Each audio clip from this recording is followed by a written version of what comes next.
Hey guys, i-share ko lang sa inyo guys.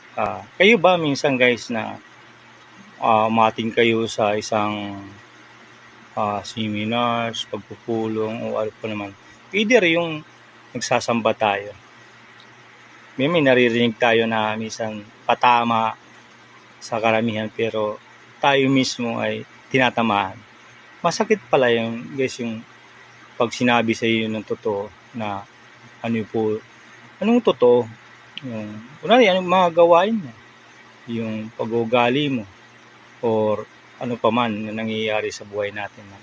Kapag naririnig natin yun, nasasaktan o naano yung ego natin, di ba? O yung ano natin, yung maano natin, yung nasabi na yung yabang natin ay tinatamaan. Yun po yun. Na masakit talaga tanggapin yung katotohanan na nangyayari sa atin at hindi lang natin kayang i-amitin sa kanila o sa nila lahat kasi totoo. Pero sa puso't isipan natin, yun pala yun.